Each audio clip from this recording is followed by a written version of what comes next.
Hello everyone, my name is Aloni, and my research covers Christianity and modern art, a cultural and social examination.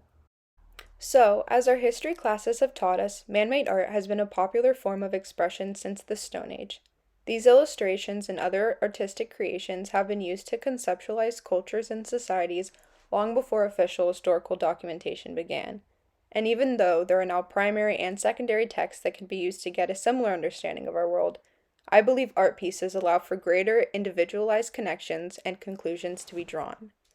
And as we know, one major influential aspect of society is religion, more specifically, the religion of Christianity. With Christianity comes artistic religious depictions of biblical stories and Christian figures, which have changed drastically over the last few centuries as a consequence of altered rules within contemporary society. To explore this, I will be looking through the lens of artistic interpretation with earlier artists like Jean-Baptiste Simon Chardin to the more modern Chrysophilie, so the evolution of Christianity in society can be better understood by examining the change surrounding culture reflected in Christian art. Now, before I continue, I should make it clear that my research question considers any piece that includes Christian traditions, biblical figures, and stories, no matter how controversial they may be, as Christian art. Now, to properly investigate the topic, my presentation will cover the biographies of considered artists, the context in which the production of each work took place, and finally, the specific content of the works in question, with a method of compare and contrast weaved in throughout to analyze the changes in Christian art. By the 1700s, Isaac Newton and John Locke's ideas regarding enlightenment had made its way to France during the rule of Louis XV, who followed after the death of Louis XIV.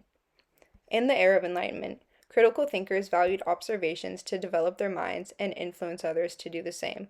Locke was even known to maintain that the only source of our knowledge was our senses, and that there was no innate knowledge that a human possessed. Like Locke, Voltaire had the same ideologies and helped introduce Newton and Locke's Enlightenment to the French community, and the artist, Voltaire, was a contributor to Enlightenment ideas in France that rejected submitting to religious authority. Despite this, religion remained prevalent in society, and certain practices of Christianity were viewed by some as appealing and simplistic, as it separated people from the aristocratic city of Paris. Chardin is one example of an artist who enjoyed the practices of simple families. Born in Paris to a cabinet maker, he eventually became an apprentice to two different artists, then went on to become a master himself. Only 2 years after his daughter and son were baptized in 1733, his wife, Marguerite, died. After nearly 2 years had passed, his daughter, Marguerite Agnes, met the same fate as her mother. By 1737, Chardin regularly exhibited at the Salon and continued to favor still life work that showed common activities. So, in Chardin's Saying Grace, 1740, he paints a mother and her two daughters around the dinner table in a seemingly small room. The table is not extravagant by any means, and is a symbol itself for simplicity. The clothes of the subjects and the decor of the room are similarly subtle in nature, and perfectly match the natural art of Chardin. In the center of the painting, you can see the mother helping her child carrying out grace before their meal. And although this painting does not contain images of actual Christian figures, the act of thanking God prior to eating through grace is associated with Christian traditions. Through Chardin's perspective, we understand the appeal of simplistic Christian rituals that remained in domestic life.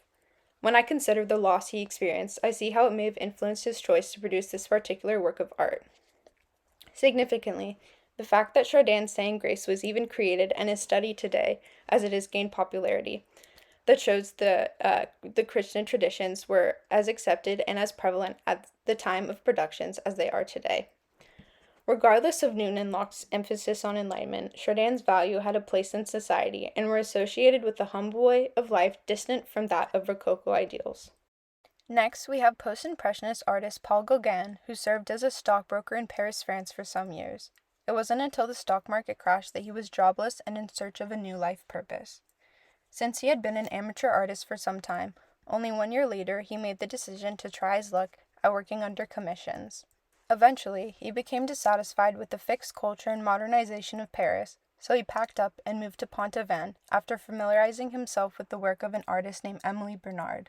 While living there, Gauguin created the piece Vision After the Sermon, or Jacob Wrestling with the Angel, in 1888, which featured the Breton women of Pont-Aven having a religious experience following a church service. Notably, Gauguin found symbolism valid only when it was an actual attribute to people's beliefs and practices, not something artificially applied to the depiction of religious subjects.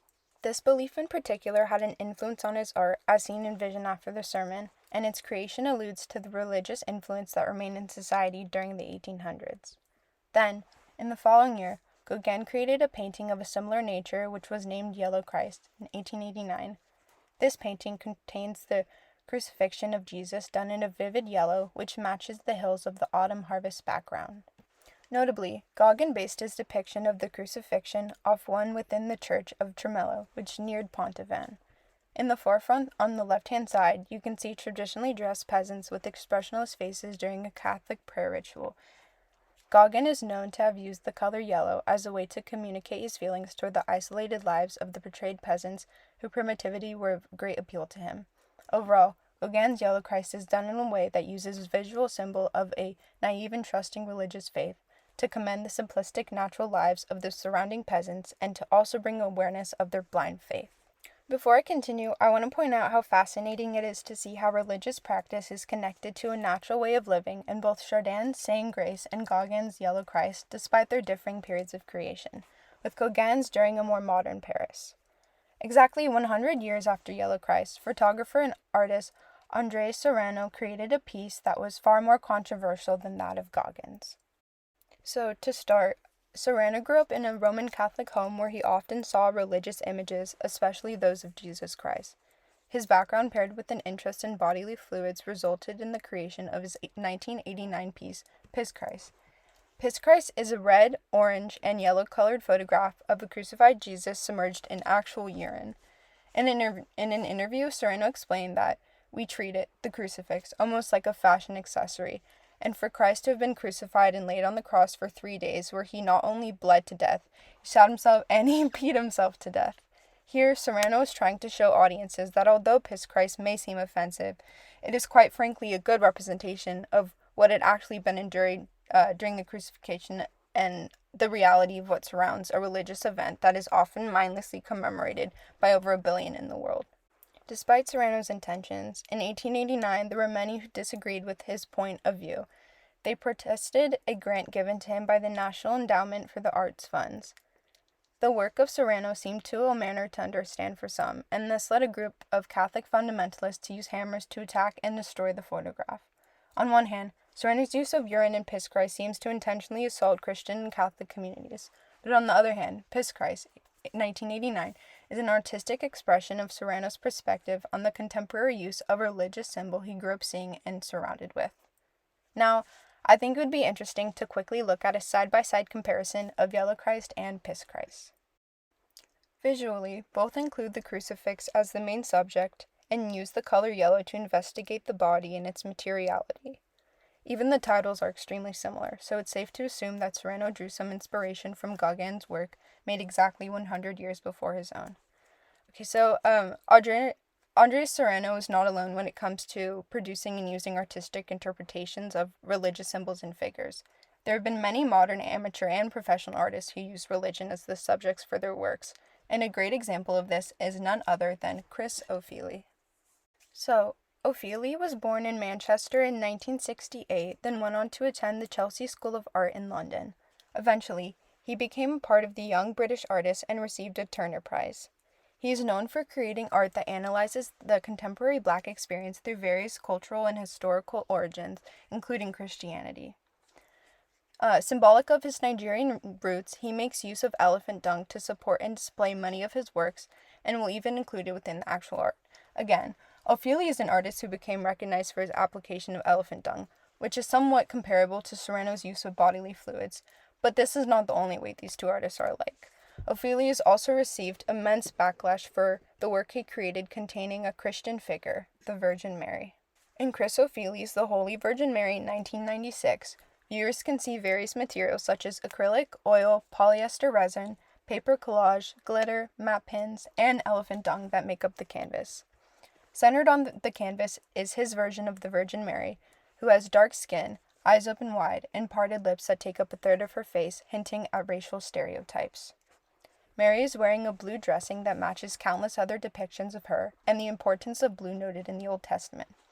From my understanding, the Old Testament uses the color blue as a representation of heaven, so it makes sense that the Queen of Heaven herself would be shown wearing or around blue. A closer look reveals a gold-colored background that is made up of dots in a style somewhat similar to pointillism, with a butterfly-like collage of women's buttocks taken from pornographic magazines. Next, the dried balls of elephant dung are placed where Mary's breast should be, as well as at the bottom portion of the canvas to keep it held up on display. Lastly, scribed on the elephant dung are 2 map pins which read Virgin on the left and Mary on the right, the title of the work. As mentioned earlier, Ophelia received backlash similar to Serrano, and in 1999, the mayor of New York led an opposition to the sensation exhibition at the Brooklyn Museum and singled out as blasphemous the Holy Virgin Mary. This protest was not taken lightly by members of society, and in the same year, a 72-year-old man by the name of Dennis Heiner vandalized the Holy Virgin Mary, which is captured on the right, as he stepped behind the plexiglass guard and smeared paint from a tube all over the canvas. I'd like to point out that this man is using white paint and is literally whitewashing the Virgin Mary shown in Ophelia's work. Despite the extreme backlash received, Ophelia has explained that aspects of his work were done with purpose. For example, the elephant dung put in place of her breast allude to the absence of a baby, and the untraditional position of the painting's display, which is leaning up against the wall, is done so that the viewers are one with the Holy Virgin Mary, rather than simply observers of it. The dimensions of Ophelia's work are somewhat large, so leaning it this way brings the intimacy back in. When comparing Saying Grace from 1740 and the Holy Virgin Mary from 1996, it is evident that the two works contrast in significant ways. The progression is clear when comparing one work after another, however, new insight is provided when pieces are viewed alone. Modern art talks about the importance of the individual, and each artist reflects their individual feelings towards Christianity.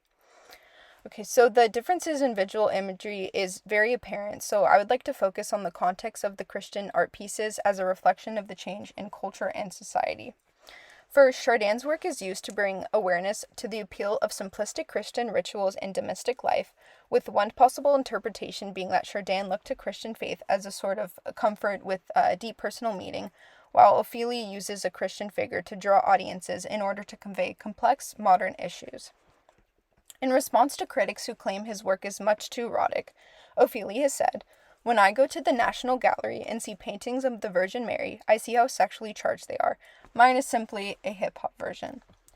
This simple act of portraying the Virgin Mary with dark skin is controversial in itself, but it's yet another historical inaccuracy that has been overlooked in countless Christian images.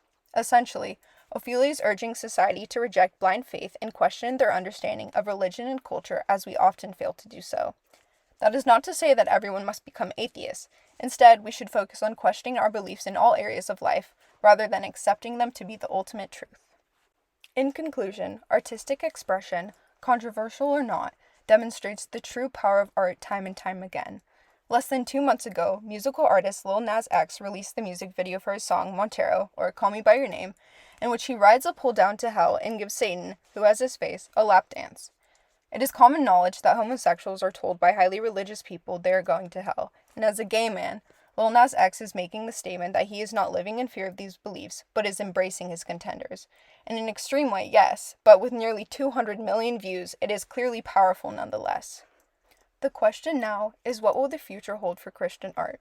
In any case, contemporary art containing Christian subjects will surely spark conversations that will influence and reflect the progression of culture and society.